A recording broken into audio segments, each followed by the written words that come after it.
box set if you haven't. It's limited, so grab that. After that, we have we have Home Alone 2 here.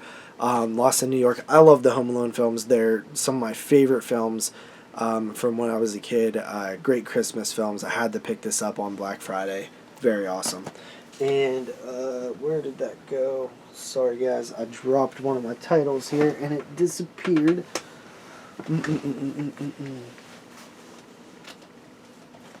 Very professional guys. Alright, so this one is, some of you guys might know, I joined the Disney Movie Club a while back, and I basically finally fulfilled my commitment of buying 4 Disney titles, and I completed it by accident because I forgot to cancel my thing, which is whatever, I needed to finish it anyway. So they sent me Santa Claus 2, and Santa Claus 3. I grew up with the first Santa Claus. I don't know if I've seen I might have seen the second one. I definitely didn't see the third one, but Tim Allen, Disney Movie Club exclusive. Again, I started buying these Disney films for my niece. I want to build her a massive collection. It's going to be like the coolest gift ever whenever she's like 8 or 9 or something, or maybe even younger. I don't know. I don't know what the appropriate age is to give a collection and they'll actually take care of it. But yeah, pretty cool damn movie, man. I like the Santa Claus. It's been a while. Maybe I'll revisit those. Alright, so let's continue here. Got some more Blu-rays. Next up is The Stuff from Arrow. Pretty fun movie from 1985. I watched it as part of the Joe Bob Marathon and figured I'd pick it up. It's not amazing, but I did like it. After that, we have Warner Archive, Frankenstein, 1970. I love Warner Archive. It's a great label. I've been picking up everything that they released that's horror, including Frankenstein, 1970, Hammer. I've never seen this, but looking forward to checking it out. Then we have Psycho, the remake from Scream Factory here. It was very cheap one day, so I bit the bullet on it. I figured I would own it because I actually don't own that film. So I figured I would grab it, you know. So after that, we have Aneria from Magnet. I don't know where I got this. I don't know where I picked this up at, but looks like some sci-fi shit.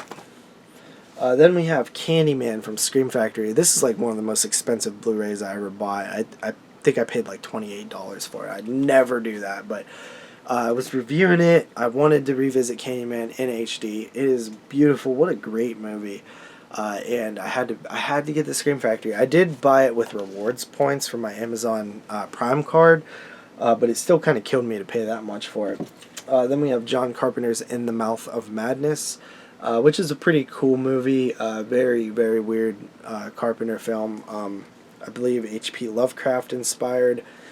Pretty neat, man. It's a movie. It's not my favorite. Like, some people really like it, but I still think it's pretty good. It's just not my favorite.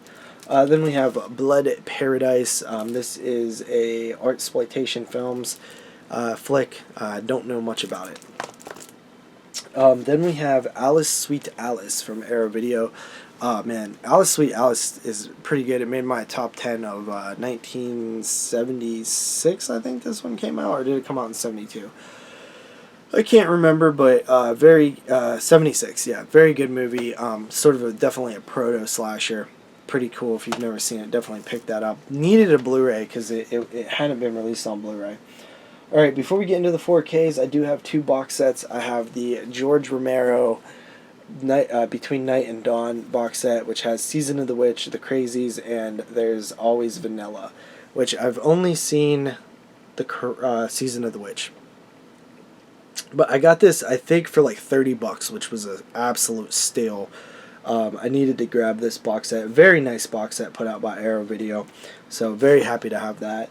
And then my other box set was from Scream Factory here. Not as nice of a box set, but still pretty decent. We have the Omen collection. All of them are in their own discs. We have the Omen. We have Damien, the Omen 2. We have the Omen Final Conflict, the Omen 4, The Awakening, and the Omen Remake, which I've never seen anything past Omen 2, but I really like 1 and 2, so maybe 3 and 4 will be decent as well. I'm just dropping everything. Alright, so, and I ordered that directly from Scream Factory because it was such a cool release, and they did send me a poster, which is somewhere around here, I don't know. Alright, let's get into these 4Ks here. We have, first up, Us. This was so cheap, I think it was like $10 or something. It was going on sale for Amazon. One of my favorite films of the year, for sure. The more that I thought about it, the more that I liked it. I haven't popped in the 4K yet, but I'm sure it looks great. After that, we have 3 from Hell hitting 4K. I did see this in the theater. I did like it. Yes, it's no Devil's Rejects. Yes, it's not even House of a Thousand Corpses, but I did enjoy it as a follow-up. Was it necessary? No. Did it have to be made? No. But for what it is, it does not cheapen Devil's Rejects. I can still watch Devil's Rejects and love it just as much as I did before. Does it, change how you feel about the ending? Maybe, but that ending, you can still look at it like it exists, and that is the ending if you want. 3 from Hell, I really liked the new family member. He was very fun. It has problems, but I did really enjoy it. The Shining 4K, I did pop it in. I did not get to finish it. I started watching it before Doctor Sleep, but it's not one of my favorite films, but I mean, it's on 4K and it's the damn Shining, right? I mean, Kubrick is a master, so seeing his film on 4K is pretty much, you have to. After that, we have Zombieland, which I did revisit and I did really like.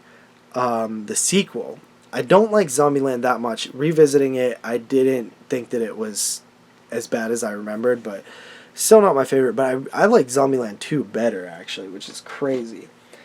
Stand By Me, I did not get a chance to watch this yet, but I pre-ordered this when it came out, when it got announced, because it's one of my favorite movies from my childhood, and I really wanted to revisit it. I just wish I had the time right now to watch stuff that I just want to, but I'm so busy with all my projects that I just don't have time. But the moment January rolls around and I'm like relieved of some of my duties, I'm definitely going to dig into Stand By Me because I can't wait to see how it looks. Godzilla King of Monsters, this came from Walmart Black Friday. Pretty cool title. It did not come with a slipcover, but I just went and got one and put it on because what the hell, pretty cool. I didn't love this film in the theater, but I'm willing to give it another shot at some point, not right now. Then we have Wizard of Oz, again non-horror, but this is such a classic, and I was just so curious to see how it looked on 4K because this is by far the oldest film that I have on 4K. I think this thing came out in the 30s. Very curious to see how it looks on 4K. I mean, this is insane. I can't believe this is on 4K. 80th anniversary. Then we have Christine, which I did watch. Looks very, very good on 4K.